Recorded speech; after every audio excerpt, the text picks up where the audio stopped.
விழவில்லை தொடவில்லை ஏனோ விலையெல்லாம் வரவில்லை ஐயர் வந்து சொல்லும் ஐயர் வந்து சொல்லும் வேதையில் தான் வார்த்தை கண்ணுக்குள் நூறு நிலவா இன்னொரு கனவா கைக்குட்டை காதல் கடிதம் எழுதிய உறவா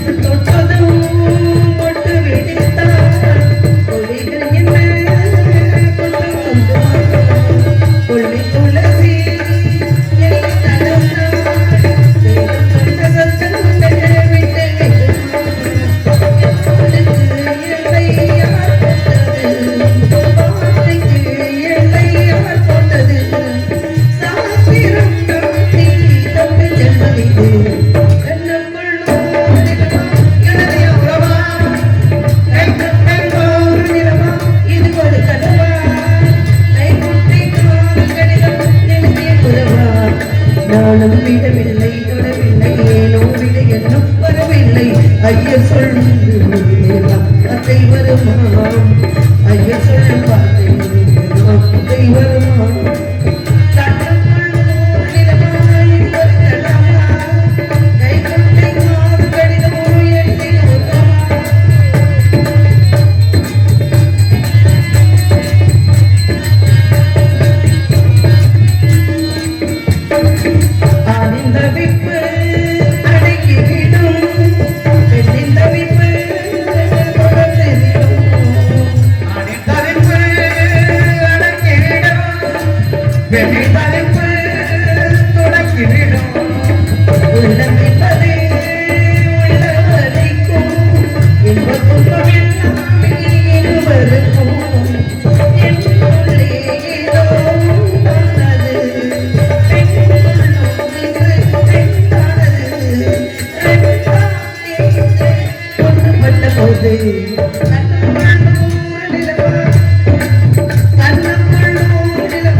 விடவில்லை தொடவில்லை ஏனோ விடையெல்லாம் வரவில்லை ஐயர் வந்து சொல்லும் வேதையில் தான் வார்த்தை வருமா ஐயர் வந்து சொல்லும் வேதையில் தான் வார்த்தை வருமா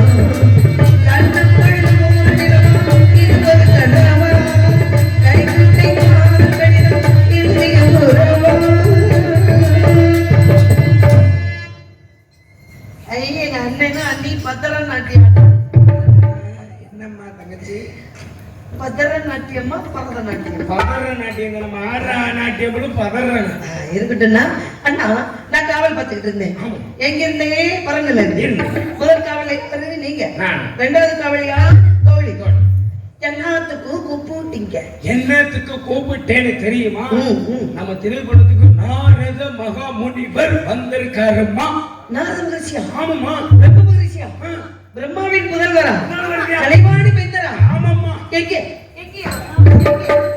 அவரு கூப்பிடுறேன் தங்கச்சி வரவிட்டு உங்களை பார்க்கறதுக்கு வந்திருக்கோம் சுவாமியை பார்க்கணும்னா புண்ணியம் செய்திருக்க வேண்டும் அழைத்து வாருங்கள் வாங்க சாமி வரவேண்டும் சுவாமி வரவேண்டும்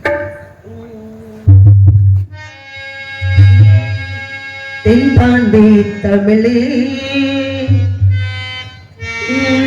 தென்பாண்டி தமிழே என் சிங்கார குயிலே தென்பாண்டி தமிழே என் சிங்கார குயிலே இது பாடும் ஒரு காவியம் ரவிவர்மாவின் கோவியம் பாசமின் மாலயம் உங்க பாடவின் மாயம் தென்பாண்டி தமிழே என் சிங்கார குயிலே வர வேண்டும் புலியே வாழ்த்து தர வேண்டும் புலியே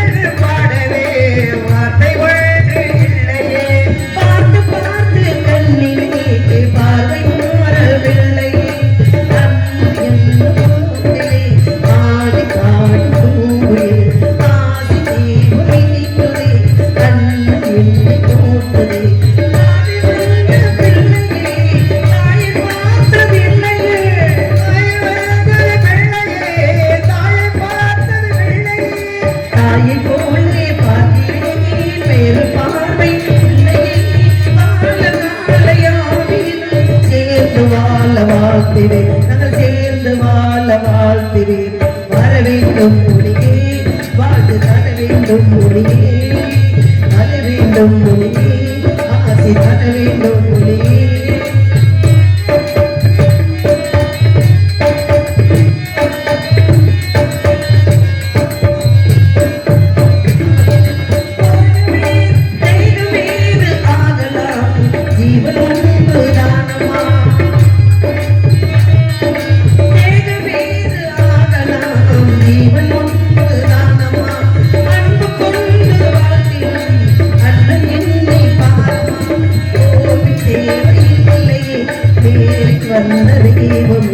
பாடும் எந்த நாவிலே நாடு வாழும் தேவனே கூடு வாழும் குருவிகள் பாடு பாச பறவைகள் கூடு வாழும் குருவிகள் பாடி ஓடும் பறவைகள் கூடு வாழும் குருவிகள் பாடு பாச பறவைகள் கூட்டுவின் துதி கூட்டுவின் நாளெல்லாம் வீட்டுவின் மஞ்சளோடு கொண்டு வாழ வாழ்த்துவேன் என்று வாழ வாழ்த்துவேன் தென்பாண்டி தமிழே என் சிங்கார குயிலே தென்பாண்டி தமிழே அரகுயிலே இசை பாடும் காவியம் கவிவர்மாவின் ஓவியம் ஆசம் இந்த மாலையும் ஆட வேண்டும் ஆயிரம் வர வேண்டும் முனியே வாழ்த்து தர வேண்டும் முனியே தர வேண்டும் முனியே வாழ்த்து தர வேண்டும் முனியே வருக வருக நாரத மகரிஷி வருக நாடு போற்றும் நல்லவரை வருக முக்காலங்களை உணரக்கூடிய தவறிசி வருக நாட்டிற்கு நாட்டு மக்களுக்கு எனக்கனை சான்றோருக்கும் அண்ணனுக்கு தோழிக்கு நல்ல ஆசை கூற வேண்டும் அடியாளை நாடி வந்த காரணம் யாது என்றால் விவரமாக கூறுங்கள் சுவாமி வந்தாரை வரவேற்று உசரிப்பது வந்தமிழ்நாடு அதற்கேற்ப உங்கள் அண்ணனும் தோழியும் என்னை ஆடி பாடி மகிழ்த்து வரவேற்றார்கள் வரவேற்பு நன்றி உங்களுக்கு ஏதாவது வரங்கள் சாமி எனக்கு ஒரு வரம் வேணும் சாமி என்ன வரணும்னா என்னைய புத்தா படைக்கணும் நீங்க என்னைய புத்தா படைக்கணும் படைச்சு அதுல இந்த மனுஷனை தோம்போ படைக்கணும் நல்ல ஜோடி என் புத்துக்குள்ள என்ன வந்தாலும் பாம்பா இருக்கே அப்படி இருக்கணும் சாமி புத்தா படைக்கிற பிரச்சனை இல்ல புத்தனா பல ஓட்டம் இருக்கும் பல பாம்புகள் போய் வர மாதிரி பரவாயில்லையா அப்படி இல்ல சாமி ஒரு ஓட்டம் மட்டும் வைங்க சாமி அப்படிங்கிறீங்களா ஆமா உங்க விருப்பப்படி அப்படியே ஆகட்டும் எனக்கு இன்னொரு ஆசை இருக்கு இன்னொரு ஆசை ஆசை மட்டும் இல்ல என்ன ஆசை ஒரே ஒரு ஆசை என்னன்னா உங்க கொண்டைய பார்த்தா எனக்கு ஆசையா இருக்கு கொண்டைய பார்த்தாவா கொண்டைய பார்த்தா உள்ள நானே கலந்துட்டேன் நாளைக்கு அப்படித்தானே போவீங்க மலைக்கு போகும்போது அப்படியே வீட்டு பக்கம் வந்துட்டு போங்க எதுக்குமா அந்த கொண்டைய உனக்கு ஆசை ஆசை அவருக்கு வந்து ஒழுக்கமா பேசு தொண்டை மேல அவருக்கு ஆசை அப்படி சொல்றியா பரவாயில்லங்க சரி எனக்கு ஒரு ஆசீர்வாதம் எனக்கு மட்டும் இல்ல நம்ம நாட்டுக்கு நம்ம ஊருக்கு ஊர் மக்கள் எல்லாத்துக்கும் சேர்த்து ஒரு ஆசீர்வாதம் என்ன ஆசீர்வாதம் நீண்ட நாளா ஒரு சின்ன பிரச்சனை ஓடிக்கிறது கையால விடவரத்துக்கு சரி 12 மணிக்கு திறக்கிற ஒயின் ஷாப்ப 8 மணிக்கெல்லாம் திறந்து விட பேசிக்கிட்டு குடிய குடிப்பழக்க உடல்நலத்தை கெடுக்கும் நான் மேடைக்கு மேல நான் சொல்லிக்கிட்டு இருக்கேன் எனக்காண்டி கேட்கல சாமி மக்களுக்காகவா அப்படி சொல்ல வரீங்களா சாராயத்தால எத்தனை குடும்பங்கள் அழிஞ்சுக்கிட்டு இருக்கு கோயம்புத்தூர் உள்ள ரெண்டு வேற விளையாட்டு பருவங்கள் அப்படியே இருப்பாங்க இருந்தாலும் பரவாயில்ல குறைஞ்சில்ல குழந்தைகள் என்னை வணங்கி வரவேற்ற காரணத்தினாலே முதலில் உங்களுக்கு வாழ்த்து கூற வேண்டியதின் கடமை அருமையான வரவேற்பு அழகான வரவேற்பு கொடுத்த உங்களுக்கு வாழ்த்து கூற வேண்டியது கடமை இல்லை ஆக இதோ எனக்கு வரவேற்பாங்க அன்பு மலர்களே நம்பி இருந்ததே நாளை நமதே நாடும் நமதே தரும உலகிலே இருக்கும் வரையிலே நாளை நமதே இந்த நமதே தாய் வழி வந்து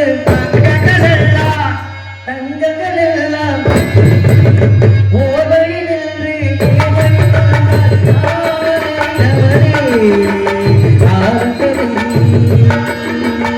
ஓடைகள் மறந்து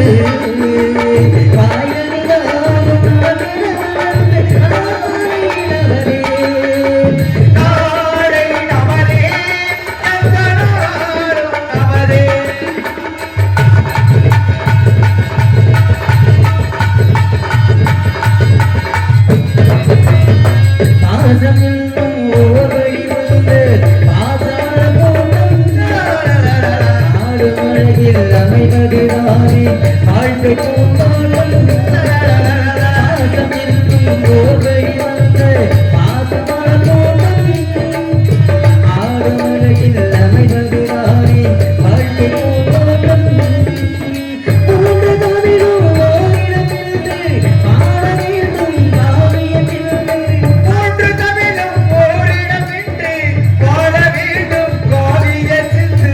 அந்த நாள் நினைவுகள் எந்த நாளும் அந்த நாள் நினைவுகள் எந்த நாளும் மாறாது. நாளை நமதே, எந்த நாளும் நமதே.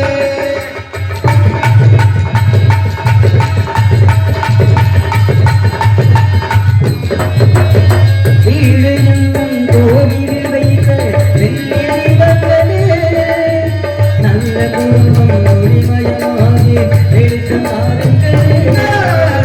வீடு என்னும் கோவிலில் வைத்த வெள்ளி தீபங்களே, நல்ல குடும்பம் ஒளிமயமாகி வெளிச்சம் தாருங்களே. நாடு தீரும் உங்களை நம்பி நீங்கள் தானே அண்ணன் தம்பி.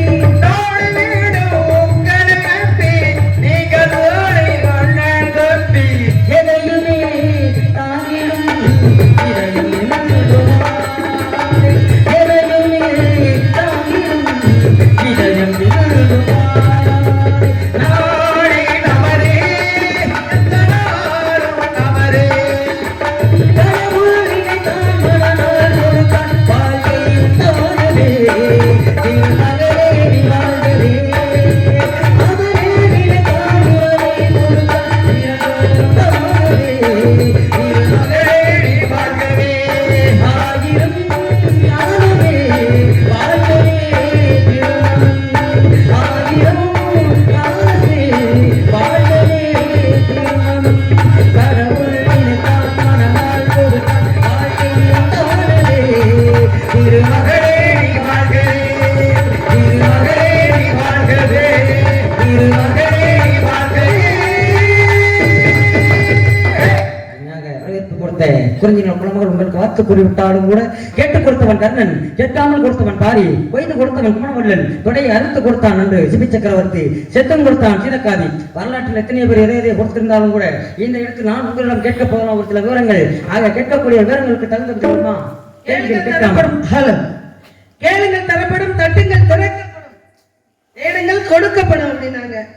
ஏன்னா நாரத மகரிஷி நீங்க வந்திருக்கிறீங்க, நீங்க காரணம் இல்லாம தோரணம் கட்ட மாட்டீங்க. எதை எங்க வைக்கணும், எப்படி செய்யணும், என்ன பண்ணணும் அப்படின்ற அனைத்து விவரமும் உங்களுக்கு தெரியும். ஏன்னா எல்லா யுகத்திலும் இறங்கக்கூடியவர் நீங்க. கிரேதாயுகம், திரேதாயுகம், துபாவரயுகம், கலியுகம் என்று சொல்லக்கூடிய 4 வேத மாறு சாஸ்திரம், 18 புராணம், 28 ஆகமும், 32 தான தர்மம், 64 கலைக்கானத்தை பெற்றவர் யாரு? அனிமா, மகிமல், அகிமா, கரிமா, பிராப்தி, பிரகாமியம், ஈசத்துவம், வசித்துவம் என்று சொன்னா அஷ்டமா சித்துக்கள். இந்த அஷ்டமா சித்துக்களுக்கு என்ன விளக்கம் அப்படின்னா, அனிமா என்றால் பெரியதை சின்னதாக்கக்கூடியது, லகிமா என்றால் சிறியதை பெரியதாக்கக்கூடியது, மகிமா என்றால் கனமானதை லேசாக்கக்கூடியது, கரிமா என்றால் லேசானதை கனமாக்கக்கூடியது, பிராத்திமா என்றால் தங்கு தடையின்றி எல்லா உலகும் போகலாம், வானத்து மேல் பறக்கலாம், கடல் மேல் நடக்கலாம். பிரகாமியம் கூடு விட்டு கூடு பாஞ்சு, இந்த கூடு விட்டு கூடு பாய்கிறதெல்லாம் இருக்குல்ல, அஷ்டமா சித்துக்கள் ஒன்றுதான் அதுவும். கூடு விட்டு கூடு பாய். பிரகாமியம் என்றால் கூடு விட்டு கூடு பாஞ்சு யார் உடம்புக்குள்ள வேணாலும் போகலாம். ஈசத்துவம் அப்படி என்றால் 3 வகை தொழிலையும் தன் விருப்பம் போல செய்யலாம். வசித்துவம் அப்படின்னா என்ன தெரியுங்களா? இந்த வசியம் பண்றதுல நாடகக்காரங்க மாதிரி யாருமே கிடையாது அப்படின்னாங்க. ஏன்னா நம்ம என்ன பேசுறோம், என்ன பாடுறோம், எப்படி நிக்கிறோம் அப்படின்றது எல்லோருடைய கண்களும் நம்ம மேல. அப்ப இதுக்கு பேர் என்ன? வசியப்படுத்துறது. அது கலைஞ ஆமா அதை கலைஞர்களுக்கு மட்டும்தான் உண்டு. அப்படி எல்லா உலகம் வானத்து மேல் பறக்கலாம், கடல் மேல் நடக்கலாம். இப்ப வசியப்படுத்துற தன்மையில நம்ம இருக்கோம். இதுதான் அஷ்டமா சித்துக்கள் 8 வகை அப்படின்னு சொன்னாங்க. நீங்க எல்லா உலகத்துக்கும் போகக்கூடியவர், உங்களுக்கு தெரியாத விஷயம் இல்ல, கதை இல்ல. ஏன்னா நல்ல கிரேதாயுகத்திலே இருந்திருக்கிறீங்க, அங்க உதவியா இருந்திருக்கீங்க. விவாபரயத்துல இருந்திருக்கிறீங்க, அங்கேயும் உதவியா இருந்திருக்கிறீங்க. கலியுகத்துல இருக்கிறீங்க, உங்களுக்கு தெரியாத விஷயமே கிடையாது. என்கிட்ட வந்து நீங்க கேட்கணும், உங்களுக்கு நான் பதில் சொல்லணும் அப்படின்ற காலகட்டம் இந்த நேரம். என்ன கேட்க போறீங்க, எதை கேட்க போறீங்க கேளுங்க. பொம்பளை பிள்ளை பதில சொல்றேன், தெரியல அப்படின்னு ஒண்ணு இருந்துச்சுன்னு வச்சுக்கோங்களேன், பெரியவர் நீங்க, பெரிய இடத்து பிள்ளை நீங்க, படைக்கக்கூடிய பிரம்மாவின் புதல்வர் நீங்க, உங்ககிட்ட கேட்டு நான் தெரிஞ்சுக்கிறேன், சின்ன பிள்ளை தானே. கேளுங்கள் தரப்படும், தட்டுங்கள் திறக்கப்படும், கேளுங்கள் கொடுக்கப்படும் கூறிய காரணத்தினாலே இதனுடைய முதல்கட்ட கேள்வியாக பட்டு வீதி கற்கண்டு மொழி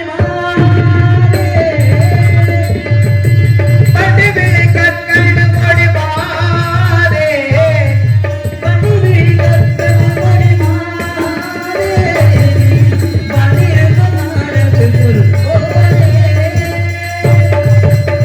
ஞான நிலைதான் உணர்ந்த சுவாமி, ஞான நிலை தோணிந்த சுவாமி, ஞான நிலைதான் உணர்ந்த சுவாமி, எங்கள் நடுமலை குருஜி என்பார்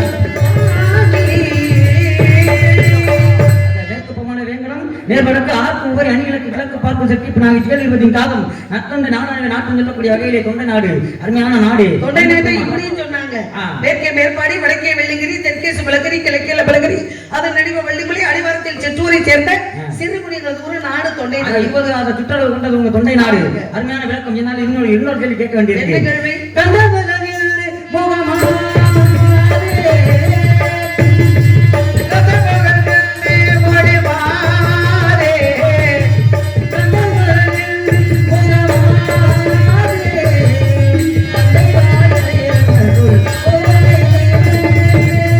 தந்தை பெயர் நம்பி என்பார் சுவாமி, தாய் தந்தை மொழி என்பார் சுவாமி.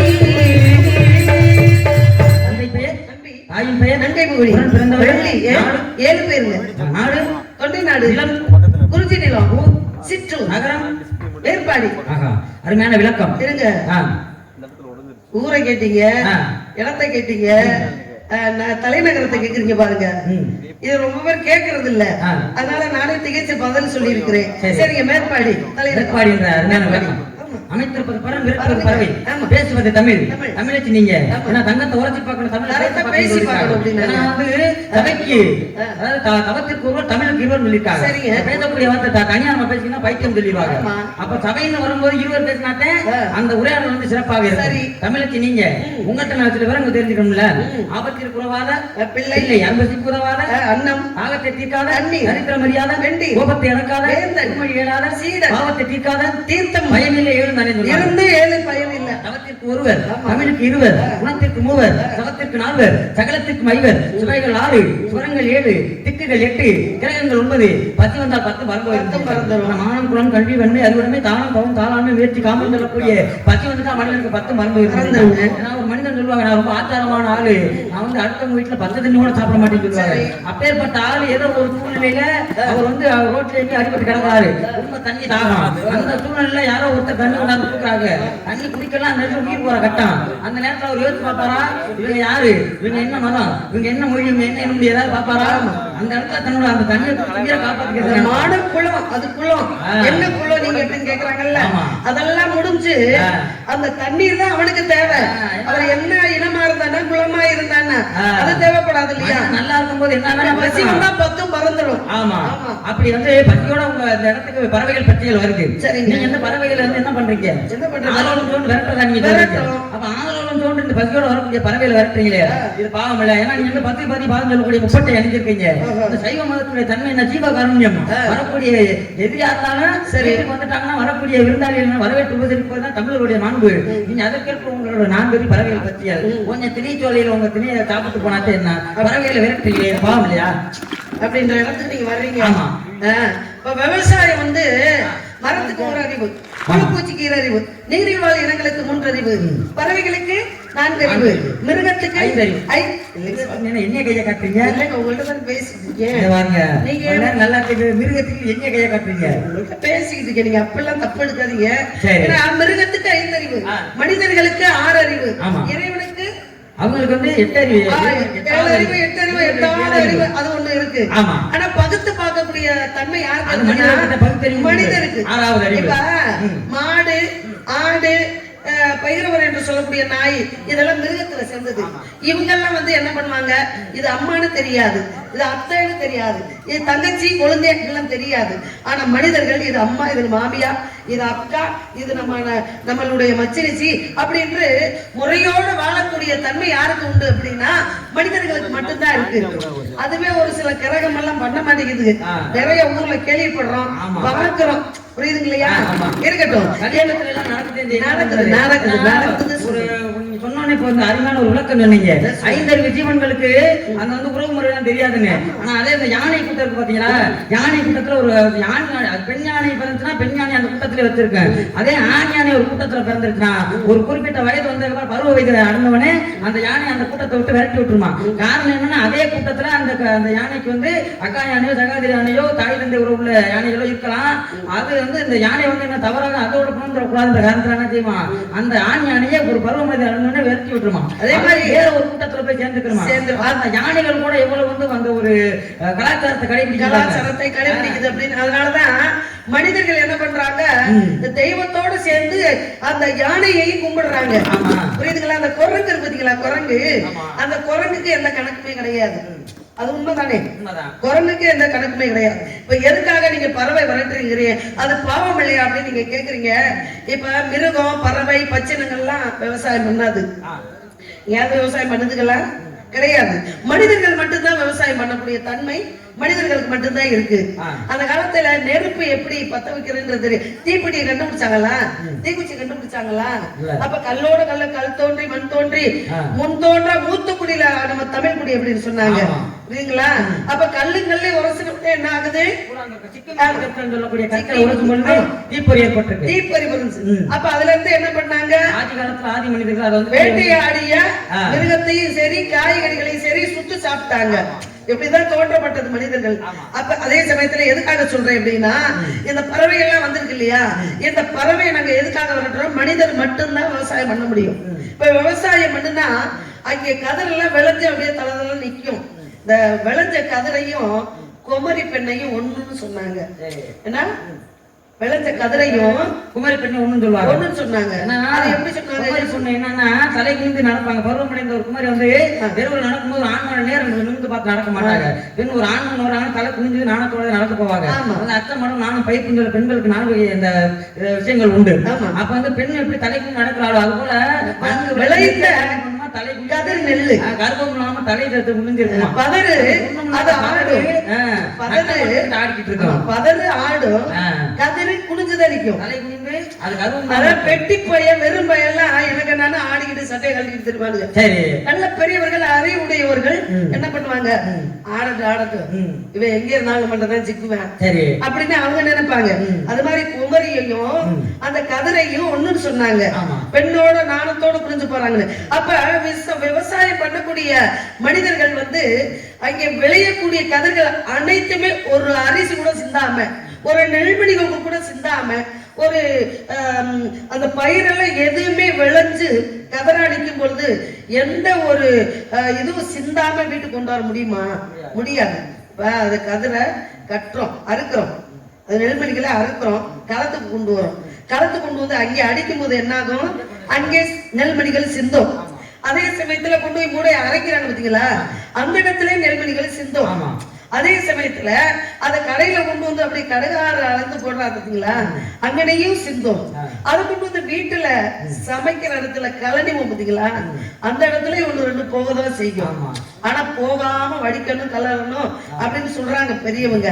அதெல்லாம் பண்ண முடியாதுல்ல, எல்லாருக்குமே அந்த தன்மை கிடையாதுல்ல. ஆமா, அங்கேயும் சிந்ததான் செய்யும். அப்ப வெந்திரிச்ச ஒரு பானை சோத்துக்கு ஒரு சோறு பதம் பார்த்துட்டு வடிக்கிற பாத்தீங்களா, இந்த வடிக்கும் பொழுது கலனி பானைக்குள்ள போதான், அதாவது இந்த கஞ்சி பானைக்குள்ள போகதான் செய்யும். அதே சமயத்துல பாருங்க, அதை வடிச்சும் அதை எடுத்து பிள்ளைங்களுக்கு பரிமாறும் போது, புருஷனுக்கு பரிமாறும் போது, அப்பா அம்மாவுக்கு பரிமாறும் போது, நம்ம சாப்பிடும் போது அங்கங்கே அந்த பருக்கையெல்லாம் சிந்ததான் செய்யுது. அப்ப எத்தனை இடத்துல தானம் கொடுக்குறோம், ஏகப்பட்ட இடத்துல தானம் வந்து கொடுத்துக்கிட்டு இருக்கோம். அப்ப இப்படி நெல்மணிகளை நல்லா சமைச்சு சாப்பிடும் பொழுது ஒரு விவசாயி என்ன பண்ணிருக்கான், நாய் வளர்த்திருக்கான். நாய் வளர்த்தது மட்டும் இல்லாம பூனை வளர்த்திருக்கான். பூனையும் நாயும் ஒரே வீட்டுல வளர்த்திருக்காங்க. அப்பதான் இந்த பூனை கேட்டுச்சான், இறைவன்கிட்ட என்ன கேட்டுச்சான், கடவுளே எங்க வீட்டு எஜமானி அம்மா பால் தயிர் மோருமா எனக்கு கொடுக்குறாங்க. ஆமா, இந்த வீட்டுல பிள்ளையே பிறக்க கூடாது அப்படின்னு ஒரு விவசாயி வீட்டுல குழந்தையே இல்ல அவங்களுக்கு. அப்ப அந்த பூனையாகப்பட்டது அங்க வேண்டி இருக்கு, எனக்கு மட்டுமே பால் மோர் தயிர் அம்புட்டு கிடைக்கணும் அப்படின்னு அந்த பூனை வேண்டி இருக்கு. அது எங்க இருக்கு? பூனை வீட்டுக்குள்ள இருக்கு. வீட்டுக்கு வெளியில நாய் படுத்து இருந்துச்சான். அந்த நாய் என்ன கேட்டுச்சான், இவெல்லாம் ஒரு ஆளுன்னு இவனை வீட்டுக்குள்ள விட்டுருக்காங்க, அவங்களுக்கு குழந்தையே குட்டியே பிறக்க கூடாதுன்னு கதையை மட்டும் சொல்லல. அதாங்க குழந்தை சொல்ற மாதிரி இருக்கு. அப்படி எல்லாம் கிடையாது. அப்படி குழந்தை குட்டி பிறக்க கூடாது அப்படின்னு வேண்டிக்கிட்டு இருக்கான் பூனை என்ன அப்படின்னு நாய்க்கு ஒரே கவலை வந்துருச்சான். அப்பதான் நாய் வேண்டுச்சான், அம்மா படைச்சவனே, இந்த வீட்டு எஜமானி அம்மாவுக்கு 10 ஆம்பளை பிள்ளை 10 பொம்பளை பிள்ளை பிறக்கணும் அப்படின்னுச்சான். ஏன் அப்படின்னா இந்த 10 பிள்ளைகளும் சாப்பிடும் பொழுது 10 கை பருக்கையை அள்ளி வச்சுச்சுன்னா நாயுடைய வயிறு நிறைஞ்சிடும். அப்ப வீட்டுக்கு வெளியில வச்சிருக்கிற வாசல்கிட்ட வச்சிருக்கிற நாய் என்ன பண்ணுது, குழந்தை குட்டி பிறக்கணும்னு வேண்டுது. வீட்டுக்குள்ள செல்லமா பால் மோர் குடிச்சுக்கிட்டு இருக்கிற பூனை என்ன பண்ணுது, அது குழந்தை குட்டியே பிறக்க கூடாது, நம்மளா வாழலாம். அதான் சொல்றேன், ஒவ்வொருக்கும் ஒவ்வொரு சுயநிலை இருக்கு. அது மாதிரி எல்லா இடத்துலயும் தானங்கள் செஞ்சுக்கிட்டு நம்மள அறியாம தான் வந்துகிட்டு இருக்கிறோம். அதே சமயத்துல ஏன்னா இருக்கிறத நம்ம வச்சுக்கணும். நமக்கு தனக்கு வச்சு தானம் பண்ணுன்னு சொன்னாங்க. நமக்கு வச்சுதான் பிறருக்கு அள்ளி போடணும். எல்லாத்தையுமே இருக்கிறவங்களுக்கு கொடுத்துட்டா நம்ம என்ன செய்ய முடியும்? அப்ப அவங்க செய்யறத நம்ம போய் கையெழுந்திக்கிட்டு இருக்கணும். அப்ப இத்தனை இடத்துல தானம் செய்யக்கூடிய நம்ம அந்த பயிரை சரியா கொக்கு குருவிகள்லாம் சேதப்படுத்திடாம காவல் பார்த்து வீட்டுக்கு வந்துச்சுன்னா அதை நம்மளும் சாப்பிடலாம். நம்ம வீட்டுக்கு வரங்காட்டி இத்தனை இடத்துல தர்மங்கள் இருக்கு. ஆகையினால பறவை விரட்டுறது தப்பு இல்லைன்றது என்னுடைய கணக்கு. உங்க கணக்கு என்ன? பறவைகளை நீங்க வந்து விரட்டினாலும் இத்தனை தான தர்மம் பண்ணி தான் பண்றான் கண்டிப்பா அப்படின்னு சொல்றீங்க. அருமையான விளக்கம். ஏன்னா அந்த காலத்துல வந்து பெண்கள் வந்து அரிசி மாவுல வெளியே வந்து கோலம் போடுவாங்க. அது ஒரு தான தர்மம் தானே. ஏன்னா அரிசி மாவுல கோலம் போட வேண்டியது காரணம் என்னன்னா, அந்த அரிசி மாவுல அந்த அரிசி மாவை ஈ எறும்புகள் சாப்பிட்டு போகும். அப்படி ஈ எறும்புகள் சாப்பிட்டா நம்மளோட வீடு வந்து நல்ல சௌபாகிய சகல செல்வத்தோட இருக்கலாம் அப்படின்ற காலத்துல அந்த காலத்துல அரிசி மாவுல கோலம் போட்டாங்க. இப்ப அரிசி மாவுல எல்லாம் யாரும் கோலமே போறதே கிடையாது. இப்ப கோலப்பொடியில கூட போறதே கிடையாது. அந்த மாதிரி சூழ்நிலையா இருக்கு. சுவாமி, ஒரு மனிதன் அந்த உலகத்துல பிறந்துட்டாங்கன்னா கண்டிப்பா ஒரு முறையாவது அன்னதானம் பண்ணிருக்கணும். இப்ப கருட புராணத்துல அன்னதானத்தை பத்தி சொல்லியிருக்காங்க. இந்த அன்னதானம் பண்ணாம போனதால கர்ணனுக்கு ஒரு சூழ்நிலை ஏற்பட்டுச்சு. அந்த வந்து கர்ணன் என்ன பண்றான், இறந்த பிறகு அவன் வந்து சொர்க்கத்துக்கு போறான். இறந்து சொர்க்கத்துக்கு போன பின்னாடி அவன் கடுமையான பசி கர்ணனுக்கு பசி தாங்க முடியாம அவன் வந்து என்ன செய்யறான், நடந்து போய்கிட்டு இருக்கான். ஒரு இடத்துல நடந்து இந்திரிய வர்றான்.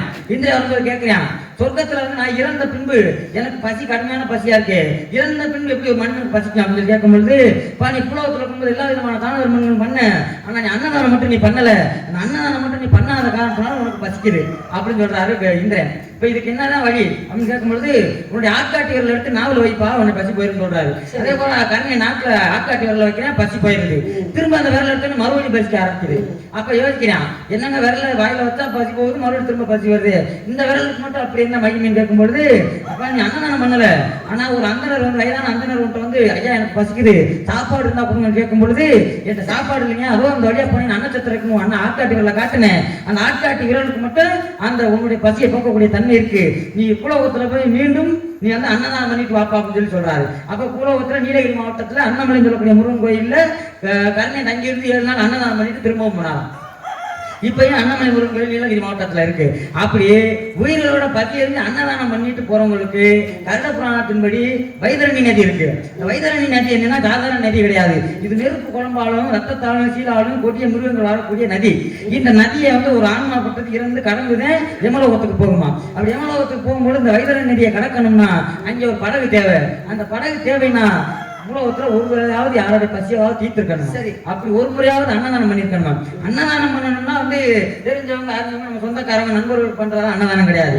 யார் எவருமே தெரியாத அர்த்த சொன்ன சம்பந்தம் இல்லாத ஒருத்தவங்களுக்கு உண்மையிலே பசியால வாழக்கூடிய ஏழை மக்களுக்கு 4 பேருக்கு அன்னதானம் பண்ணோம்னா அது மிகப்பெரிய புண்ணியம்.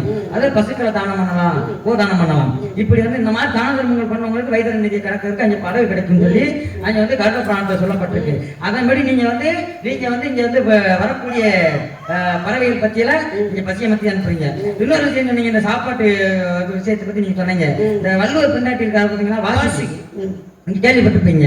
இந்த வள்ளுவரோட மனைவி வாசிக்கு என்ன பண்ணுவாங்கன்னா, அவர்கிட்ட எந்த ஒரு கேள்வியுமே எதுவுமே கேட்டதே இல்லையா. அவர்கிட்ட எதுவுமே ஒரு வார்த்தை அவர் சொல்றதுக்கு மறு வார்த்தையே பேச மாட்டாங்க. என்ன வேலை நம்ம பாத்துக்கிட்டு இருந்தாலும் கணவர் கூப்பிட்டவுடனே உடனே வந்து அப்படியே போவாங்களாம். ஒரு நாள் தண்ணி இறச்சிக்கிட்டு இருக்கும்போது கணவன் கூப்பிட்டா அந்த வாடி அப்படியே விட்டு போகுமா, அந்த வாடி அப்படியே நிக்குமா. அந்த அளவுக்கு பதிவிரதியா வளர்ந்துருக்காங்க. அப்படிப்பட்ட வள்ளுவருடைய மனைவி வாசிக்கு என்ன பண்ணாங்கன்னா, இறக்கும் தருவாயில உயிருக்கு தொண்டைக்கு நெஞ்சு கெழுத்துக்கிட்டு இருக்கு. அப்ப வந்து உயிர் போகாம அவங்க இருக்கும்போது வள்ளுவருக்கு என்னப்பா அது உயிருக்கு போராடிக்கிட்டு தொண்டைக்கு நெஞ்சு இழுக்கு உயிர் போக மாட்டேங்குது, என்ன காரணம் சொல்லி கேட்கும் பொழுது, அம்மா உனக்குள்ள ஏதாவது ஆசை இருந்தா சொல்லு, ஏதோ ஒரு ஆசை உயிர் போக மாட்டேங்குதுன்னு சொல்லி கேட்கும் பொழுது, அப்பதான் அந்த மனைவி கேட்டிருக்காங்க, வார்த்தையை கேட்டிருக்காங்க, இல்லைங்க நீங்க சாப்பிடும் போது ஒரு கிண்ணத்துல கொஞ்சோண்டு தண்ணியும் ஒரு ஊசியும் கொண்டாந்து வைக்க சொல்லுவீங்க. நானும் நீங்க சாப்பிடும் போதுதான் கொண்டாந்து அந்த ஒரு கிண்ணத்துல ஊசியையும் தண்ணியையும் ஊசியும் கொண்டாந்து வச்சிருக்கேன். ஆனா நீங்க அதை பயன்படுத்தினதே இல்லையே ஒரு தடவை கூட அப்படின்னு சொல்லி கேட்டிருக்காங்க. அது எதனால அந்த தண்ணியையும் ஊசியும் கொண்டாந்து வைக்க சொன்னீங்க கேட்கும் பொழுது, அது வேணும் இல்லமா, சாப்பிடும்போது நீ வந்து சோறு பரிமாறும் போது ஒருவேளை 1-2 பருக்கை கீழே சிந்திட்டா அந்த ஊசினால அந்த பருக்கையை குத்தி எடுத்து அந்த தண்ணியில கழுவி மீண்டும் அந்த சோத்துல போட்டு சாப்பிடறக்காண்டிதான் நான் வந்து அதை கொண்டு வந்து வைக்க சொல்லுவேன். ஆனா நீ ஒரு தடவை கூட சோத்தை கீழே சிந்தினதே கிடையாதுமா அந்த அப்படின்னு சொல்லி சொன்னார். அதனாலதான் உனக்கு அதோட விளக்கம் தெரியாமலே போச்சு அப்படின்னு சொன்னார். அப்படியான்னு சொல்லி கேட்டு அந்த வாழ்க்கையோட உயிர் தெரிஞ்சுச்சான். அந்த அளவுக்கு அந்த பதிவிரதை அவங்க வாழ்ந்துருக்காங்க. இந்த மாதிரி நிறைய விஷயங்கள் இருக்கு. இன்னாம நீங்க வரக்கூடிய உயிரில பசிய மத்திதான் அனுப்புறீங்க. யாரும் சொல்லி நீங்க காவலுக்கு வந்துருக்கீங்க? அப்பா சொல்லி. அப்பா சொன்னாரு நீங்க காவலுக்கு வந்துட்டீங்க, நல்ல விஷயத்துக்காக வந்துட்டீங்க. இதான் அப்பா சொன்னாரு எல்லா எதையும் கேட்கலாமா? அப்பா சொல்லிட்டாங்க. அப்பா எதை வேணாலும் கேட்கலாமே. அது அப்படி கேட்கலாங்க. நான் இருக்கேன், எங்க அப்பா சொல்ல நான் கேட்டேனா? அது உங்க பிரியம். நான் பெருமைக்குரிய ஆளா இருக்கேன். என்ன நீங்க பெருமைக்குரிய ஆளு? எனக்கு இல்லாத பெருமையா? என்னங்க அப்படி சொல்றீங்க? உங்களுக்கு என்ன பெருமை இருக்குன்றீங்க? ஏதாவது சாமி வந்துட்டீங்க அப்படின்றதுனால பெரிய இடத்துக்குள்ள நான் தான் முதலே சொன்னேன், பெரிய பெரிய மனுஷனுடைய புள்ள வந்திருக்கிறீங்க. உங்க அப்பாவுக்காக உங்களுக்கு மரியாதையை தவிர உங்களுக்காக மரியாதை எல்லாம் கிடையாது. ஏன்னா பொதுநலத்துல இருக்கிறீங்க இல்லைன்னு சொல்லல, பொதுநலத்துல இருக்கிறீங்கன்னு சொன்னீங்க. மனிதனா பிறந்தா ஒண்ணு பணக்கட்டு இருக்கணும், இல்லாட்டி ஜனக்கட்டு இருக்கணும் அப்படின்னாரு. பணக்கட்டு இருந்தா வந்து எத்தனை குழந்தைகளை வேணாலும் எடுத்து வளர்க்கலாம், எவ்வளவு பெரிய வீடு கட்டலாம், நிறைய தான தர்மங்களை செய்யலாம். அப்படி பணம் இல்லைன்னு வச்சுக்கோங்களேன், குழந்தை குட்டியை நிறைய பெத்து விட்டுறணும். மனிதனா பிறந்தா வாழையடி வாழையாக வாரிசு வளரணும் அப்படின்னு வாழையடி வாழையாக வாரிசு வளரணும் அப்படின்றதான் உலக நீதி. ஆனா உங்க அப்பா என்ன சொன்னாரு? எல்லாரும் போல திருமணம் முடிச்சுக்கிட்டு நீனும் சந்தோஷமா இருடா, ஏன்டா அப்படி அலையிற அப்படின்னு கேட்டாரு. நீங்க கேட்டீங்களா? நீங்க அப்பா பேச்சு கேட்கிற பிள்ளையா நீங்க? நான் பெருமை அடைஞ்சிருக்கேன். என்ன பெருமை? உங்க பெருமை கல்யாணம் பண்ணி சுற்றின் வாழ்க்கையில போனா வாழ்க்கை நல்லா இருக்குமா? ஏன் நல்லா இருக்காது? பிள்ளை குழந்தை குட்டி புள்ள தானங்க இருக்கலாம். அதுதாங்க இவ்வளவு நேரம் வழக்கம் சொல்லிக்கிட்டு இருந்தேன். நான் சொல்றேன், அந்த பிள்ளைகளெல்லாம் மாட்டாம நான் தப்பிச்சு சுதந்திரமா சுயநலம் அமர்க்கிறேன்ல, அதுதான் சொல்றேன். பேச்சு குடும்பத்து பேச்சை கேட்டு அடக்கமா இருக்கக்கூடிய மனிதர்களும் இருக்கிறாங்க. உங்களை மாதிரி நிறைய அடங்காம வீட்டுக்கு அடங்காம அப்ப பேச்சு கேட்காம அலையிற பிள்ளைங்களும் இருக்கிறாங்க. அது உங்க விருப்பம், அதை நான் கேட்கவே இல்லை. நீங்க என்னை வந்து அப்ப பேச்ச கேட்க கூடாதுன்னு சொல்றதுக்கு தானே கேட்கிறேன். நல்லா பேசுறீங்க. இப்ப நீங்க இவ்வளவு நேரம் பேசுனீங்க, பேசிட்டு கடைசியில கதைக்கு வந்துட்டீங்க. ஏன்னா நான் பேச வேண்டியது உங்களுக்கு பதில் சொல்லணும்ல. பாருங்க, இப்ப அன்னதானம் செய்யணும் அப்படின்றது ஒரு கர்ணன் செய்யல அப்படின்றது உங்களுடைய கணக்கு. கர்ணன் வந்து எங்க இருந்தான்? கர்ணன் எங்க இருந்தான்? கர்ணன் எங்க? அஸ்தினாபுரத்துலதான் இருந்தான். அஸ்தினாபுரம் யார் கொடுத்தது? அஸ்தினாபுரம் அதாவது அஸ்தினாபுரம்ன்றது அது இருந்தது, அவனுக்கு கொடுத்தது அங்கதேசம். அதை கொடுத்தது யாரு? துரியோதனன் கொடுத்தான். எதுக்காக கொடுத்தான்? அவனுடைய மானத்தை காப்பாத்தினால, அதனால வந்து கொடுத்தான்ல. அங்கதேசத்துக்கு அதிபதி ஆக்கி பார்த்தான்ல. அவன் அங்கதேசத்துல இருந்தானா கர்ணன்? என்ன ஆமா என்ன ஆமா?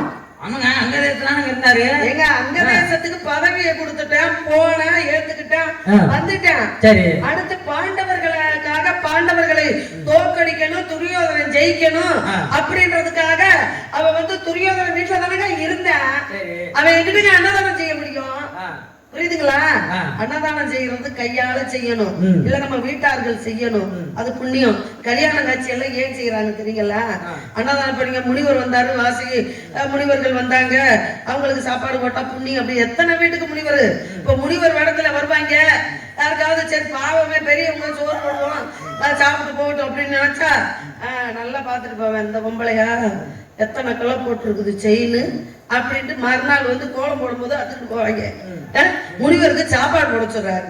முனிவர் எந்த முனிவர் உண்மையான முனிவர், எந்த முனிவர் போலியான முனிவர் அப்படின்றது தெரியாம உலகத்துல இருந்துகிட்டு இருக்கிறோம். நீங்க யாருக்கு சொந்தத்துல போடக்கூடாது, இங்க வாங்க சொந்தம் அடுத்தவங்க அப்படின்றதெல்லாம் வேலை கிடையாது. கல்யாணம் முடிக்கிறது, காது குத்து முடிக்கிறது, 10 பேருக்கு சாப்பாடு போடணும், அதுக்காகத்தான் எல்லாருக்குமே சொல்றது. புரியுதுங்களா? அப்ப அன்னதானம் என்பது அதுல அடிபட்டு போகும். இப்ப பிள்ளைங்களுக்கு நிறைய வீட்டுல பல பிரச்சனைகள் வருது.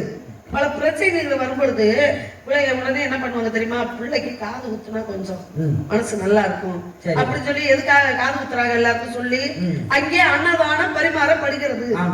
அன்னதானம் சாப்பிட்டு போனா எல்லாரும் அவங்களுக்கு வந்து நல்லா வாய்க்கு ருசியா கறி, சிக்கனு, 65 அதெல்லாம் போடணுன்ற அவசியம் இல்ல. உண்மையிலே அன்னதானம் அப்படின்றது நல்ல சைவம் போடுறதுதான் உண்மையான அன்னதானம். அப்பேற்பட்ட அன்னதானத்தை செய்வது எதற்காக அப்படின்னா புண்ணியத்தை தேடிக்கணும், எல்லாரும் சாப்பிடணும், நம்ம வீட்டை நம்மள ஞாபகத்துல வச்சுக்கணும் அப்படின்றதுக்காக. கர்ணனாகப்பட்டவன் வந்து அன்னதானம் செய்ய முடியல அப்படின்னா அவன் அங்க தேசத்துல கிடையாது. அவன் இருந்தது ஹஸ்தினாபுரத்துல இருந்தான். இருந்து துரியோதரனுக்காக பக்கபலமா இருந்தான். இதுக்கு முன்னாடி கர்ணனாகப்பட்டவன் வந்து சொல்றாரு, என்ன சொல்றாரு, தாய் வந்து கூப்பிடுறான். தாயி குந்தி தேவி கூப்பிடுறா, நான் பெத்த மகனே இந்த 5 பெற்று எடுப்பதற்கு முன்பாக உன்னை தானா நான் பெற்று எடுத்தேன். கண்ணன் சொல்றாரு, உன் மகன் மூத்தவன் யாருன்னு தெரியுமா குந்தி அப்படின்னு? தெரியாது. ஓ மகன் அர்ஜுனனை கொள்வதற்கு திட்டம் வகுத்துக்கிட்டு இருக்காம துரியோதனே உன் மச்சான் மயன், அவனுக்கு பக்கபலமா இருக்கேன் பத்தியா, அவன் தான் உன் புள்ள கர்ணே.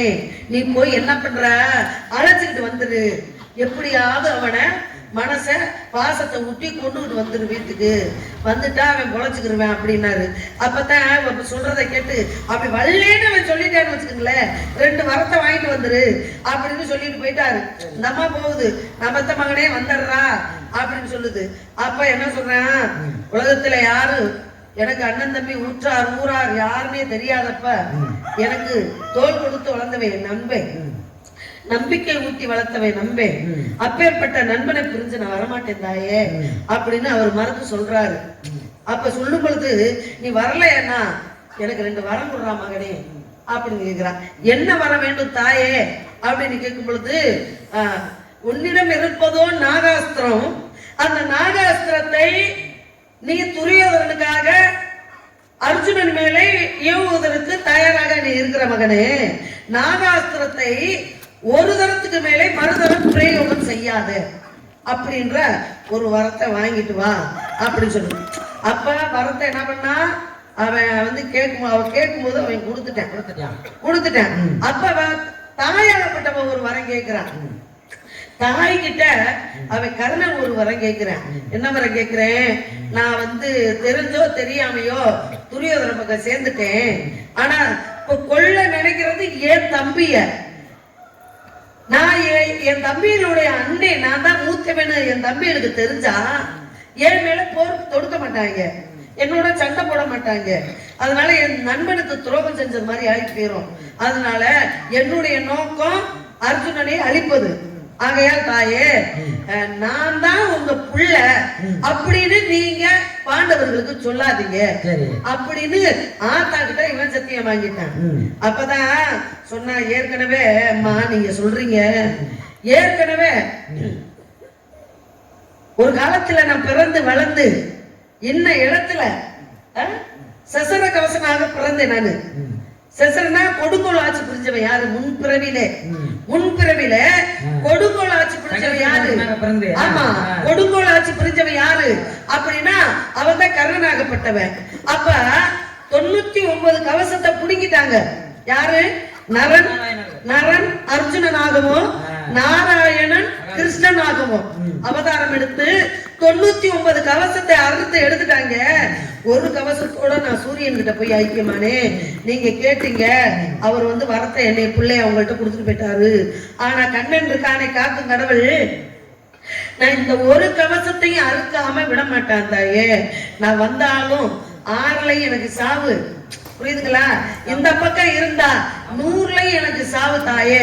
ஆக மொத்தத்துல கண்ணனாகப்பட்டவன் பாண்டவர்களுக்கு துணை புரிந்து என்ன கொல்லாம விட மாட்டான்.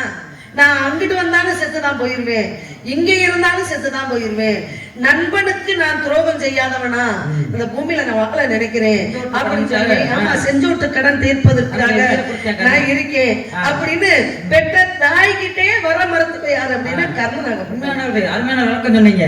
ஏன்னா கொடுத்த வாக்குக்காக செஞ்சோட்டு கடனுக்காக தன்னுடைய மானத்தை காப்பாத்தின சபைக்கு நடுவுல கர்ணன் நீ வந்து தாழ்த்தப்பட்டவன், எப்பறம் அர்ஜுனன் ஒரு இளவரசனோட நீ போய் மோதலாம், யாரா நீ என்ன குலம் சொல்லி கேட்டு அவமானப்படுத்தினப்ப அவனுக்கு அங்கதேசத்தை கொடுத்து அவன மான மரியாதை காப்பாத்து. தாழ்த்தப்பட்டவன் உயர்ந்தவே அப்படின்றத அவர் பேசல. கிருபர் கேட்கிறாரு, நீ யாரு அப்படின்னு கேட்கிறான். குலம் கோத்திரம் என்ன அப்படி கேட்கிற தெரியாது, எனக்கு பிறப்பறியாதவன் யாரு அப்படின்னா அவமானப்படுத்தினாங்க. ஆமா, பிறப்பறியாதவன் அவனுடைய மானத்தை காப்பாத்துறதுனால அவனுக்கு அங்கதேசத்தை கொடுத்து அவனுக்கு அதுல செஞ்சவட்டு கடனுக்காக உயிரை கொடுத்தாங்க. ஆனா அதுல ஒரு சுயநலம் இருந்துச்சு. சரி, ஏன்னா அவனோட மானத்தை காப்பாத்திருக்கான். ஆனா எந்த ஒரு சுயநலமே இல்லாம இன்னொருத்த வந்து துரியோதனுக்காக உயிரை கொடுத்தான்.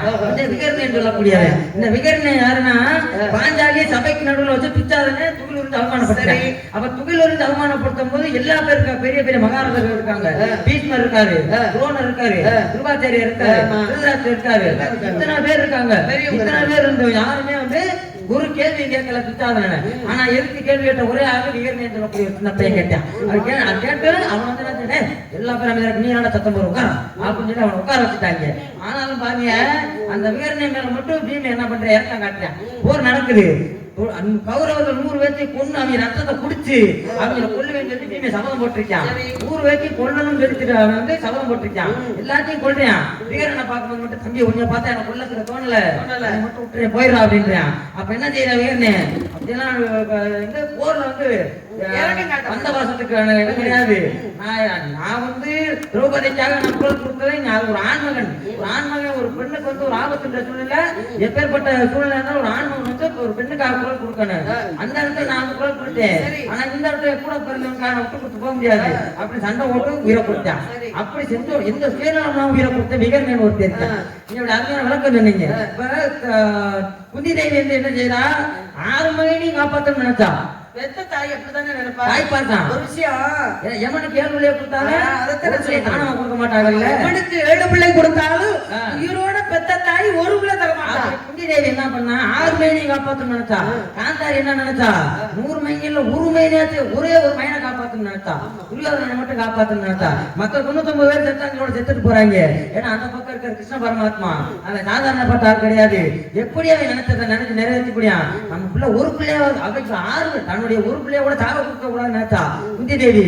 ஆனா இவன் ஒரே ஒரு பிள்ளைய மட்டும் 100 பிள்ளைல ஒரு பிள்ளை வளர்த்தா போதும் நினைச்சா. தன்னுடைய கணவரை பரிசம் போட்டு போறாங்க, இதுதான் மாப்பிள்ளை அப்படின்னு. யார? திருதராஷ்டிரன், கண்ணு தெரியாதவர். அவரை காந்தாரிக்கு திருமணம் முடிக்கிறதுக்கு பேசி முடிக்கிறாங்க. பேசி முடிச்சோம்னா தோழிமார்கள் போய் சொல்றாங்க, அடியே அடியே உனக்கு வந்து பரிசம் நிச்சயம் பண்ணது நல்ல மாப்பிள்ளையா இல்ல அழகான மாப்பிள்ளையா அப்படின்னு நீ எது கனவு கண்டுகிட்டு இருக்காத. கண்ணு தெரியாத குருடனை உனக்கு மாப்பிள்ளைய பார்த்து அங்கே பரிசம் போட்டு வந்திருக்கிறாங்க. ஆமா, பரிசம் போட்டு வந்திருக்காங்க அப்படின்னு சொன்னவனே ஏன் தகப்பன், ஏன் தாயாரு, என் அண்ணன் சகுனி இவங்கெல்லாம் வந்து என்னை கெட்டு போயிடணும்னு அவங்க சொல்ல மாட்டாங்க, நல்லதுதான் எனக்கு செஞ்சிருப்பாங்க. என் மாப்பிள்ளை கண்ணு தெரியாத மாப்பிள்ளை இவ்வளவுதானே. இந்த உலகத்தை பார்க்காத என் கணவர் இந்த உலகத்தை பார்க்கலன்னா அவர் பார்க்காத உலகத்தை நானும் பார்க்க மாட்டேன் அப்படின்னு சொல்லி காந்தாரி துணி எடுத்து கட்டிக்கிட்டு 100 பிள்ளை பெத்தா. 100 பிள்ளை பெத்துட்டு கடைசியில என்னாச்சு, எல்லாரும் கொல்லப்பட்டாங்க. கொல்லப்பட்டவன விடிஞ்சா யுத்தம் நடக்க போகுது. யாரோட யுத்தம் நடக்க போகுது? பீமனோட யுத்தம் நடக்க போகுது. பீமன் என்ன ஆயுதம் வச்சிருக்கான்? கதாயுதம் வச்சிருக்கான். துரியோதனன் என்ன ஆயுதம் வச்சிருக்கான்? கதாயுதம் வச்சிருக்கான். 2 பேருக்கும் கதாயுதம் வச்சிருக்கிறாங்க. அப்பதான் மகனை கூப்பிட்டு சொல்றாங்க, நம்ம பிள்ளைய ஒத்த பிள்ளையாவது நம்ம காப்பாத்திரணும் அப்படின்னு. துரியோதனனை கூப்பிட்டு, நான் மத்த மகனே நீ வந்து ஆடை ஆபரணம் இல்லாம, அவனுக்கு 25 வயசு இருக்கும், ஆடை ஆபரணம் இல்லாம பிறந்த மேனிக்கு இரவிலே நல்லா 1 மணி அளவுல என்னுடைய அந்தப்புறத்துக்கு வாடா மகனை பிறந்த மேனிக்குன்னு சொல்றா. எதுக்குமான்னு கேட்டா நீ வாடா மகனே அவனை காப்பாத்தணும் வேற வழி இல்ல அப்படி சொன்னவனே இவனும் தாய் பேச்ச கேட்டு பிறந்த மேனியோட பார்க்கக்கூடிய ரெண்டே இருக்குது அந்த உரிமை இருக்கு. ஒண்ணு கட்டண மனைவி, இன்னொன்னு பெத்த தாய். ஆமா. அப்ப பிறந்த மேனியோட போற அம்மா ஏதோ சொல்றாங்க என்னவா இருக்கும் அப்படின்ட்டு போறாங்க. அப்ப கிருஷ்ணராகப்பட்டவர் என்ன பண்றாரு, ஏன்னா சின்ன பிள்ளைகளை தாய் முன்னாடி போல எரும மாடு மாதிரி வந்து நிக்கிற, இப்ப போலாமா, மறைக்க வேண்டியதை சொல்லுங்க, மறைக்க வேண்டியதை மறையடா அப்படின்னு சொன்ன உடனே உடனே இவனுக்கு அறிவு ஞான வந்து என்ன பண்ணுனா வாழை இலையை எடுத்து தொடைப்பகுதியை கட்டிக்கிட்டான். நேரா போறா, கண்ணை அவுக்குறா, கட்டை அவுக்குறா, மகனை வந்துட்டியா, பிறந்த மணிக்கு வந்திருக்கேன் தாயே அப்படின்னு சொன்ன பார்த்தா காலில இருந்து தலை வரைக்கும் பாக்குறா, தொடைப்பகுதி மறைக்கப்பட்டது. அப்பதான் என்ன பண்றான், தவறு செய்து விட்டாயே நான் பெற்ற மகனே, நான் உன்னையும் இழக்க போறேன்னடா அப்படின்னு என்னமா சொல்றீங்க அப்படிங்கும்போது, என்னுடைய தெய்வ சக்தினால கற்பின் தன்மையால என்னுடைய பார்வை ஒளியாகப்பட்டது உன் மேல பட்டுருச்சு. அப்ப காலில இருந்து தலை வரைக்கும் எல்லாம் இரும்பாக மாறிடுச்சு, வச்சிரமாக மாறிவிட்டது. அந்த தொட்டி பகுதி மட்டும் கோமேனியாக இருக்கிறதடா, தவறு செய்து விட்டாயே அப்படின்னு சொன்ன உடனே விடிஞ்சா யுத்தம் நடக்குது. 2 பேரும் போர் புரியுறாங்க. கண்ணன் என்ன செஞ்சாரு, உங்க பாட்டேன் ஒளிஞ்சு நின்னுக்கிட்டு அப்பதான் ஆம்பளைய கந்தபுராணம் தான் நடக்குது, மகாபாரதம் பேசிக்கிட்டு எல்லாமே பேசிதான் வருவோம். இல்ல கந்தபுராணம் தான் நீங்க கதையை கொண்டு வரணும். கந்தபுராணத்துக்கு பூரா மகாபாரதம் பேசிட்டு போறீங்க. மகாபாரதம் இதுல வரவே வராது. மாப்பிள்ளை சொல்லும் போது எல்லா கதையும் கந்தபுராணத்தை தான் நீங்க முடிக்கணும். கண்டிப்பாக வள்ளிக்கு வந்துட்டீங்க, வள்ளியோட தர்க்கம் பாடிட்டு அடுத்து ராஜபாட்டு வரணும். என்ன நீங்க கந்தபுராணத்தை போட்டு இழுத்துக்கிட்டே போவாங்க, மகாபாரத்தை பேசுறீங்க. இல்ல நீங்களே பாருங்க, நீங்களே போங்க. இல்ல அதாவது கந்தபுராணம் தான் இப்ப நடக்குது, மகாபாரதத்தை பேசுறீங்க புராணம். ஒரு விஷயம் நீங்க உட்காருங்க ஐயா, நான் சொல்றேன். கந்தபுராணத்தை அதிகமா இருங்கனே அண்ணே இருங்கனே, கந்தபுராணத்தை ஏன் அதிகமா பேசுறது இல்லைன்னு தெரியுமா உங்களுக்கு? ஐயா கேளுங்க ஐயா, இருங்க ஐயா. கந்தபுராணத்தை ஏன் அதிகமா பேசுறது இல்லை நாடகக்காரங்கன்றது தெரியுமா? அதை கொஞ்சம் தான் பேச முடியும், பாதிக்கு மேல பேசுனா கதை இங்க நடக்காது. ஏன்னா அமிர்தவல்லி சுந்தரவல்லி சொன்னீங்களா, இவங்க யாருக்கு பிறந்தாங்க, மகாவிஷ்ணுடைய ஆனந்த கண்ணீர்ல பிறந்து முருகனை அதைத்தான் வந்து நாதர் வந்து முன்னாடி சொல்லுவாங்க, அந்த கதையத்தான் முன்னாடி சொல்லுவாங்க. அவளை பார்க்கணும் வந்து சொன்னால சுந்தரவல்லி யாரு, அவங்க எப்படி பிறந்தாங்க, எப்படி வர வாங்கினாங்க, எப்படி அவரை கல்யாணம் பண்ண போறாங்க, எல்லாமே கந்தபுராணம் இவங்க சொன்னாங்க இல்லையா. இவங்க பாட்டனுக்கு பிறந்ததுதான் வள்ளி அப்படின்னா ஒரு முறைக்கு இவர் எனக்கு மருமையே நான் மாமியா, இதெல்லாம் சொல்லி இப்படி எல்லாமே சேர்ந்து வந்தோம் அப்படின்னா கதை ஒரு சுவாரஸ்யமா இருக்காது, நடத்த முடியாதுன்றதுக்காக முருகனுடைய புகழ சொல்லலாம். நீங்க எதுக்கு வந்தீங்க, நம்மளுக்கு தேவையாது, எதுக்கு வந்தீங்க சுவாமி? பேசுறது கூட முடிவு சொல்லாம வந்துட்டாரு, பரவாயில்ல இருக்கட்டும் பரவாயில்ல. அப்படி காந்தாரியாகப்பட்டவர் கிருஷ்ணர் பரமாத்மாவுக்கு சாபம் கொடுத்தா, நீங்க எதுக்கு வந்தீங்க? என் மகன் 100 பேர்த்தை எப்படி கொண்டு 36 ஆண்டுகளுக்கு மூக்குளம் அழியும் சொல்லி சாபம் கொடுத்தா, அந்த மாதிரி வந்து மகாபாரதம் நிறைய விஷயங்கள் நடந்துருக்கு, பேசலாம், தொடர்ந்து நிறைய விஷயங்கள் பேசலாம். சண்டை நடந்துகிட்டு இருக்கும் பொழுது தொடைய தட்டி காமிச்சாரு யாரு, கிருஷ்ணராக மாப்பிள்ள அட்ரான்னு சொன்ன உடனே என்ன 1000 அடி தலையில அடிக்கிறோம், 1000 அடி காலில் அடிக்கிறோம், அவன் சாபம் அடிக்கிறானே.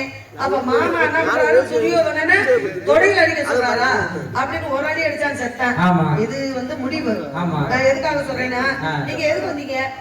வந்த காரணம் ஒரு விஷயத்த காரணம் தோரணம் கட்டணும் நீங்க வந்தோடனே சொன்னீங்க, நாரதர் வந்து அது ஒரு காரணத்தோடதே வருவாரு.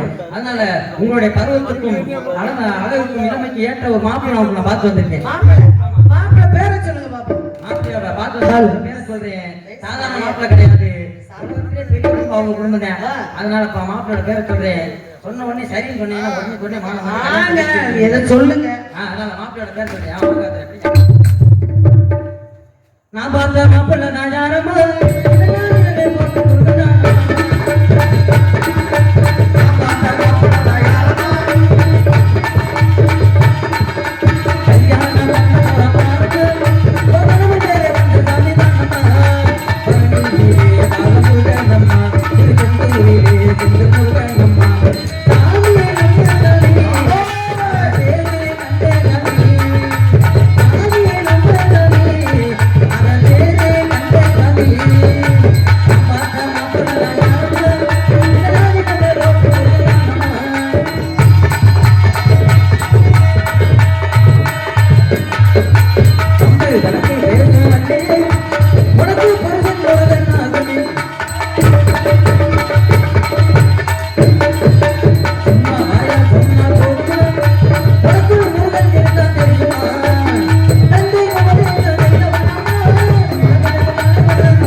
சொன்னாரு.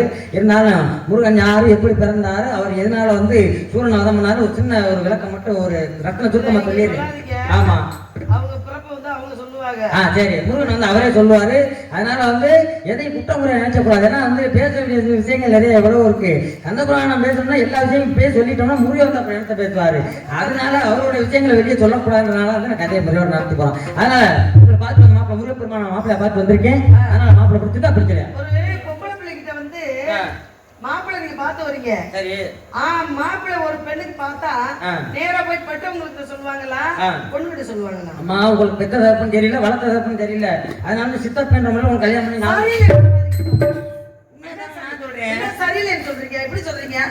சரியில்லை நீங்க எப்படி சொல்ல போச்சீங்க? பெத்த தரப்ப என்ன பண்ணாரு, வள்ளிக்கிழமை நம்மள காட்டுல ஓட்டு போனாரு. சரி, வளர்த்த தரப்புனா ஒழுங்கா வளர்க்கணும்ல, மறுபடியும் அதே காட்டுல ஒண்ணு காவல் கூட்டு போயிருக்காரு. அப்ப அவருக்கு என்ன வித்தியாசம்?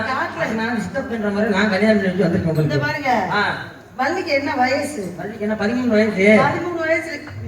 ஏங்க போய் எங்கயாவது கம்ப்ளைண்ட் பண்ணுவோமா? அம்மா, சின்ன பிள்ளைக்கு பிடிச்சி கல்யாணத்தை பண்ணி பாக்குறீங்க. கடத்தலுக்கு பதிலே ஆகணும். அதெல்லாம் பேச வேணாம். எனக்கு ஒரு 19 வயசு வரட்டும். 13 தான் நடக்குது. போயிட்டு வாங்க. அப்படிலாம் சொல்ல முடியாதுங்க. எப்பப்ப நடக்கணும் அதான் அப்பப்ப நடக்கணும். எங்க 13 வயசுல கல்யாணம் பண்ண கூடாது சுவாமி. அப்படி பார்த்தா வயசு அது பார்த்தது பாத்தீங்களே. முருகனை பார்த்து வந்திருக்கிறீங்க. முருகன் எப்பேற்பட்டவர்? அழிக்க முடியாத சூரபதனுடைய அகங்காரத்தை ஆணவத்தை அழிச்சதுனாலதான் திருப்பரங்குன்றத்திலே தெய்வ யானையை பரிசு பொருளா கொடுத்துருக்காங்க. தானத்திலே சிறந்ததானா? உலகத்துல மண்தானம் இருக்கு, மனிதானம் இருக்கு, பொன் தானம் இருக்கு, பொருள் தானம் இருக்கு. எத்தனை தானம் இருந்தாலும் ஒரு தகப்பனாரு வந்து ஒரு பெற்ற பெண்ண மனம் முடிச்சு கொடுக்குறாரு பாருங்க. தொடையில வச்சு தாலி கட்டுறா மர்மவனே அப்படின்னு சொல்லி அந்த தானம் பத்தி அதுக்கு பேர் தான் கன்னிகா தானம்.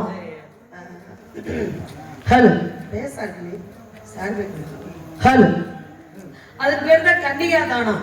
அப்ப அவருடைய திறமையை பார்த்ததுக்கு அப்புறம் தானே தெய்வ யானைய பரிசு பொருளா கொடுத்துருக்காங்க. ஒருத்தி வாழ்ந்துகிட்டு இருக்கான்ல, அப்ப இன்னொரு பெண்ணை கொண்டு போய் கல்யாணத்தை முடிக்கணும் அப்படின்னு நினைக்கிறது தவறு தானே. இங்க பாருங்க, முருகன் சிவபெருமானுக்கு பார்வதி கங்காதேவி, முருகன் மாமன் மகாவிஷ்ணுக்கு மாமா ருக்மணி, முருகனுடைய அண்ணன் மேகப்பெருமானுக்கு சித்தி பத்தி வல்லவை.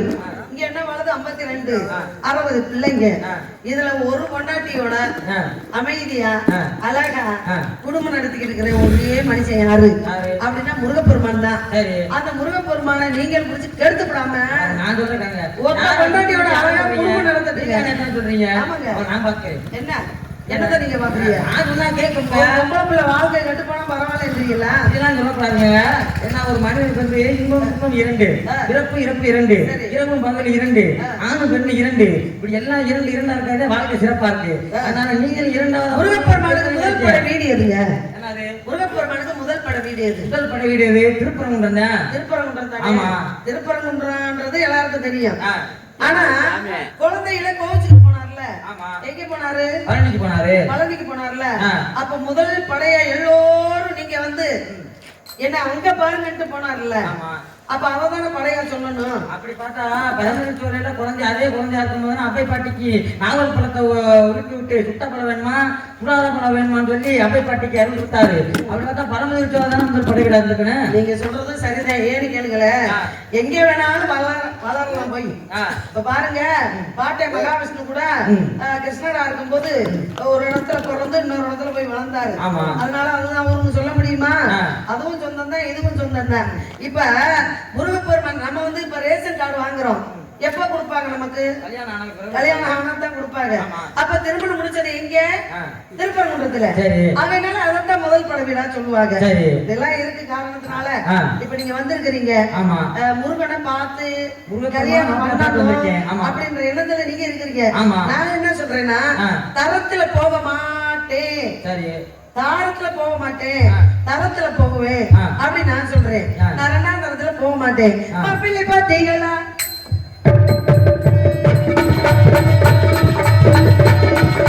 மாப்பிள்ளை பாத்தீங்களா?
ஒருவனுக்கு ஒருத்தியா போகணும். வருஷம் போட்டு பாக்கு வச்சு 10 பேருக்கு சாப்பாடு போட்டு கல்யாணம் பண்ற கூட்டம் நாங்க இல்ல. எங்களுக்கு யார பிடிக்குதோ கூட்டிட்டு ஓடியே போயிருவோம். பார்த்து வந்த மாப்பிள்ளை நீங்க குறை சொல்றீங்க. நான் குறையெல்லாம் சொல்லலைங்க. அவர் தெய்வ பிரபி, நான் மாநில பிரபி. அவர் எங்க இருக்காரு? மேல இருக்காரு. நாச்சியார் வந்து ரங்கநாதனை கல்யாணம் பண்ணிட்டு போறியா? யார் தெரியுமா? அவன் மகாலட்சுமியுடைய அம்சம் தான் ஆண்டாரு. அதனால அவரை கல்யாணம் பண்ணிக்கிட்டா. நான் புலகத்துல வாழ்ற பெண்ணு. எனக்கு வந்து எப்படி தெரியுமா? ஏன் புருஷே எனக்கு தான் சொந்தபடி. அடியாத்தி என் புருஷன் எனக்கு தான் சொந்தம். என் புருஷன் எனக்கு மட்டும் தான் சொந்தமா இருக்கணும், எவளுக்கும் சொந்தமா இருக்க கூடாது. அதனால நான் தரத்துல தான் கல்யாணம் பண்ணுவேன், தாரமா போக மாட்டேன். 2ஆம் தரத்துல போறதுக்கு எனக்கு விருப்பம் இல்லை. போயிட்டு வாங்க. நீங்க ரொம்ப வாய் அடிப்பிலையா இருக்கீங்க. உங்களை யாரு கல்யாணம் பண்ணிக்க? வாய் இருந்தா வாழ சொன்னா, வாய் இல்லன்னா வந்துட சொன்னான்னு சொல்ல வார்த்தை. நான் சொல்றதை கேளுங்க. இந்த பிறகு அவன் விட்டா உங்களுக்கு வேற மாப்பிள்ளையே கிடையாது. அப்படியே விட்டா அப்பையான போயிருவீங்க. அந்த காரணத்தினால உங்களுக்கு வந்து பாவம் புண்ணியா அவன் வந்து மாப்பிள்ளைய உங்களுக்கு கட்டி கொடுக்கணும்னு போலதான் நான் பேசிக்கிட்டு இருக்கேன். அப்பா எல்லாம் போக மாட்டேன், இவனுக்கு அப்பையாரெல்லாம் போக மாட்டேன். எனக்கு எப்ப கல்யாணம் நோக்கம் எடுக்குதோ எங்க அம்மாட்டையும் எங்க அப்பாட்டையும் சொல்லி எனக்கு மாப்பிள்ளை பாருங்க 1000 பேர் அப்படின்னு நான் மனசு விட்டு பேசிடுவேன். எங்க அம்மா அப்பா நான் சொல்றேன் 1000 பேர் இருந்தாலும் மனசு வைக்க வேண்டிய ஆள் மனசு வச்சாத்தே நடக்க வேண்டியது நடக்கு. யார் மனசு வைக்க போறது? நாங்களே மனசு வைக்கணும். நீங்க அவசியம் இல்ல, பந்தில உட்காராதீங்கன்ற எழுப்பி உலக கணக்குள்ள பேரு நாங்க தானே. நான் ஊர் கணக்குள்ள பேத்தி. அப்படியா? நான் உலக கணக்குள்ள பேரு. செம்பச்சு எல்லாது இந்த சட்டம் தவறான பேசக்கூடாது. அழுபகல் மீது ஆபத்தை எண்ணி விடுத்து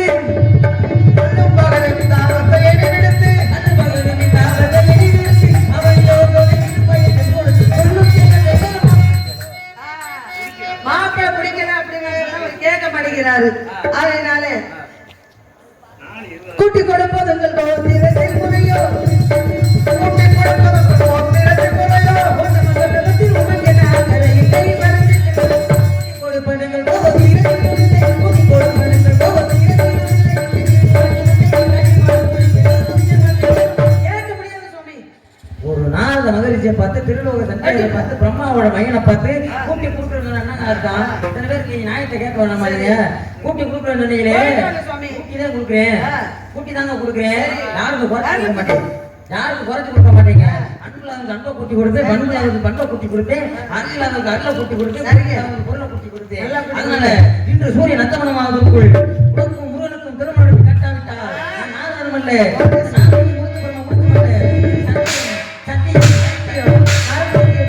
முழு பைத்தியம் இந்த வரைக்கும் நானும் பேசினது கூட பொய் யாரும் உண்மை நினைச்சாங்க. வெற்றிவேல் முருகனுக்கு, திருவேல் முருகனுக்கு, சக்திவேல் முருகனுக்கு